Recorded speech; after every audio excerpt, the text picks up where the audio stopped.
Très bon début de journée à vous tous. Ce journal débute au palais présidentiel. Le chef de l'État, Alassane Ouattara, a reçu Yvette Soraya, l'ambassadrice des Pays-Bas en Côte d'Ivoire. Les questions de coopération ont été évoquées avec l'ambassadrice. C'est ce que nous apprend Viviane Haïmen. Des adieux ou un au revoir. L'ambassadeur du Royaume des Pays-Bas en Côte d'Ivoire, Daoud Yvette Soraya, en fin de mission, a été reçu ce mardi 8 août au palais présidentiel par le président de la République, Alassane Ouattara, qui l'a chaleureusement félicité pour sa contribution au renforcement des échanges commerciaux entre les Pays-Bas et la Côte d'Ivoire. J'ai le plaisir de vous dire que je viens de recevoir Madame l'ambassadeur des Pays-Bas, qui est avec nous depuis bientôt 4 ans, je crois, et qui a beaucoup contribué dans différents secteurs. La preuve, c'est que le commerce avec les Pays-Bas a augmenté de manière considérable au cours de ces dernières années. Et Madame l'ambassadeur travaille également à ce que des usines de transformation de cacao puissent s'installer en Côte d'Ivoire et dans d'autres secteurs également, comme l'horticulture. Je voudrais dire à Madame toute notre gratitude pour l'excellent travail et votre contribution, et dire que je souhaite que vous reveniez nous voir de temps en temps. Ce serait un grand honneur et un immense plaisir. L'honneur serait tout à moi. Merci beaucoup. C'est avec fierté que l'ambassadeur Daoud Yvette Soraya a fait le point sur la mission qu'elle a accomplie. Nous sommes liés par le cacao. La plupart des fèves de cacao d'ici partent chez nous, aux Pays-Bas. Et on travaille donc avec la Côte d'Ivoire pour avoir la première transformation ici. Et plus près des producteurs, ça va leur donner plus d'indépendance aussi des intermédiaires, un produit qui est plus durable, donc ils sont moins dépendants d'un tout petit peu de temps pour vendre les fèves. Ils peuvent faire d'autres produits avec tout le produit cacao, pas seulement les fèves, donc des boissons, on peut faire, pas une essence, mais quelque chose qui fait brûler les fours. Donc il y a beaucoup de choses qu'on peut faire avec ça. On est aussi dans l'horticulture, surtout l'horticulture hors sol. On a des projets qui ont prouvé qu'avec ces produits, par exemple, une plante de tomate, ça rend 4 fois plus. Vraiment très bon pour les Ivoiriens, ces projets. Et avec tout ça, on est très honorés d'être payés à l'honneur cette année sur le Sahara, qui se tiennent fin septembre. Et sur le Sahara, vous pouvez donc tous venir voir ce que le Pays-Bas a à offrir en matière d'agriculture, parce qu'avec le gouvernement ivoirien, nous pensons que c'est vraiment important d'être autonome en nourriture. C'est le 14 octobre 2019 que l'ambassadeur Daoud Yvette Soraya avait présenté ses lettres de créance au président de la République, Alassane Ouattara, au palais présidentiel. Un cahier de condoléances ouvert en République démocratique du Congo suite au décès du président Henri Konan Bédié au sein de l'ambassade de Côte d'Ivoire à Kinshasa. Une chapelle ardente a également été dressée. Issa Tchonayeo. Ambassade de Côte d'Ivoire à Kinshasa, en RDC. Une chapelle ardente et un cahier de condoléances ouvert pour rendre hommage à l'ancien président Henri Konan Bédié, décédé le 1er août 2023. L'initiative de l'ambassadeur de la Côte d'Ivoire en RDC vise à permettre aux Ivoiriens et amis du pays d'honorer la mémoire de l'illustre disparu. Le livre de condoléances en hommage à l'illustre disparu, qui fut un grand homme d'État, un homme de pondération, de paix. Et donc nous avons tenu à lui dédier cet hommage. Plusieurs personnalités, dont l'ambassadeur du Nigeria en RDC, sont passées à l'ambassade de la Côte d'Ivoire pour rendre hommage à l'ancien président de la Côte d'Ivoire. On en vient au programme Jeunesse de gouvernement. 1000 jeunes bientôt formés au métier du numérique. L'opération a été lancée par le ministère en charge de la jeunesse. On voit cela avec Sephora Zegui.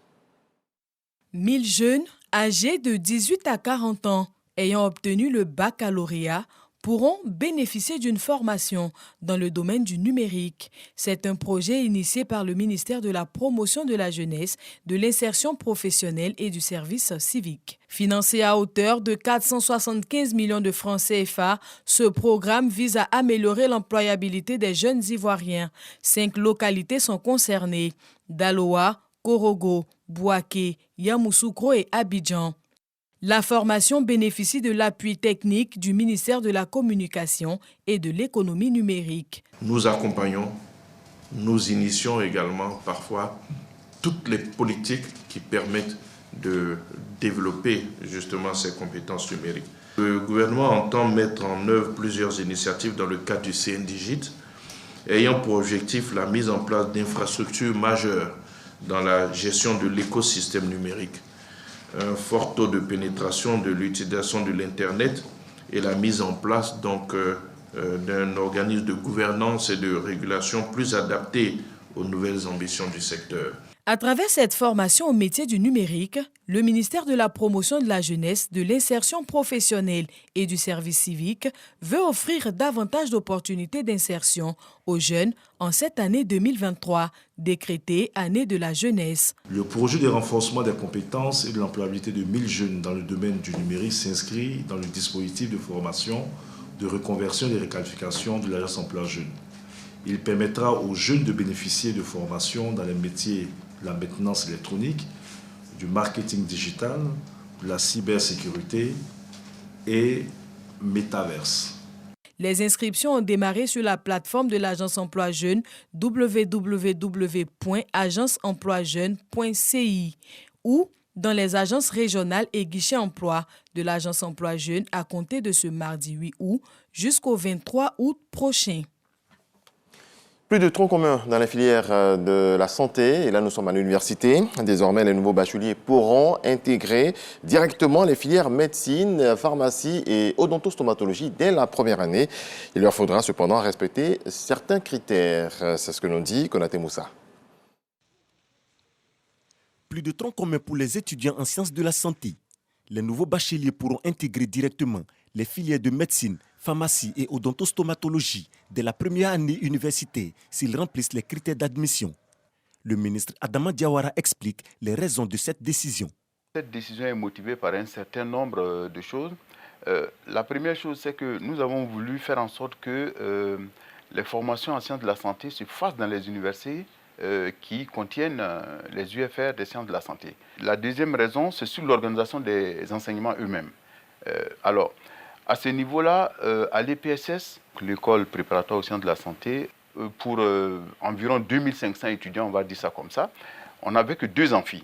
Ce qui revient à dire que dans chaque amphi, on avait 1250 étudiants.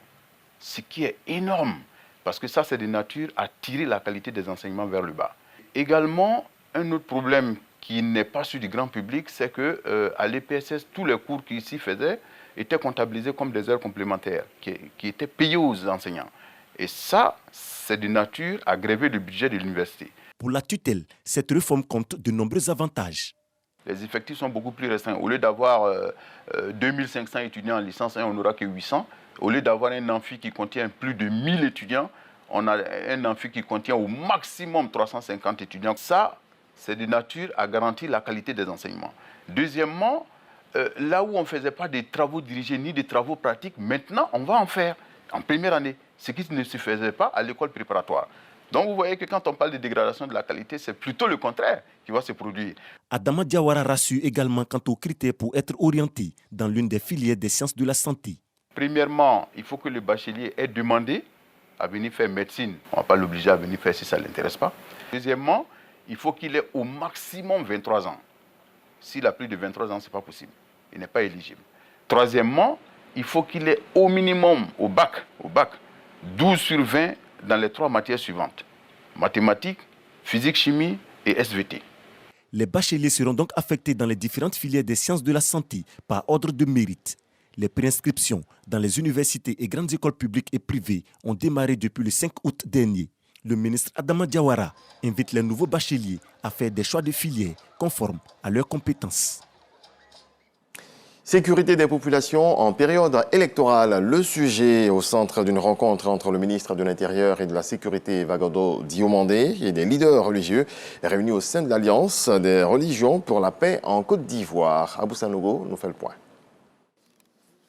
L'Alliance des religions pour la paix en Côte d'Ivoire, reçue par le ministre de l'Intérieur et de la Sécurité, Vagando Diomandé. Les leaders et dignitaires religieux sont venus encourager Vagando Diomandé dans la responsabilité qu'il a de garantir la sécurité des populations en cette période d'élection.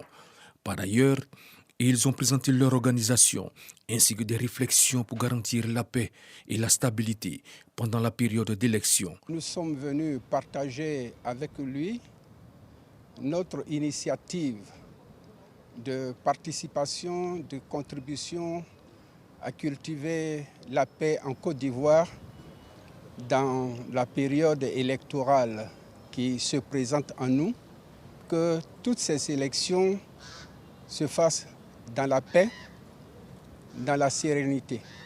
Parce qu'en tant que filles et fils de ce pays, nous tenons à la paix. En retour, le ministre de l'Intérieur et de la Sécurité, Vagando Diomandé, s'est félicité de la visite des leaders et dignitaires religieux et les a assurés de l'engagement du gouvernement à maintenir l'ordre et la tranquillité en Côte d'Ivoire pendant la période d'élection. Votre initiative est bienvenue. Nous sommes à moins d'un mois d'une échéance électorale importante pour la Côte d'Ivoire. Chacun est légitimement en droit d'estimer que c'est lui qu'il faut à cette place-là. Évidemment, cela suscite des passions.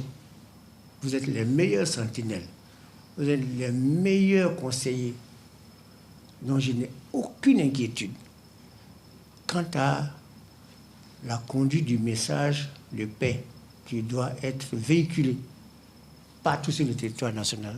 Les leaders et dignitaires religieux en Côte d'Ivoire, réunis au sein de l'Alliance des religions pour la paix en Côte d'Ivoire, souhaitent rencontrer certains présidents d'institutions principales du pays et tous les acteurs essentiels et majeurs de la politique ivoirienne en vue de partager avec eux un message de paix et de cohésion sociale. Dans le reste de l'actualité, la junte nigérienne a refusé de recevoir hier à Niamey la délégation tripartite composée de représentants des Nations Unies, l'Union africaine et la communauté économique des États de l'Afrique de l'Ouest, CEDEAO, alors que l'organisation sous-régionale organise un nouveau sommet à Abuja. Ces chefs d'État insistent vouloir privilégier les négociations malgré la fin d'un ultimatum dimanche soir et la menace d'une intervention militaire. Et puis des centaines de pompiers étaient toujours à pied d'œuvre hier soir pour tenter de circonscrire un incendie qui fait ravage dans le sud-ouest du Portugal. L'Espagne, qui traverse comme son voisin un épisode de canicule, a été placée en état d'alerte maximale. Merci à vous tous de nous avoir suivis. Je vous souhaite beaucoup de paix dans vos foyers.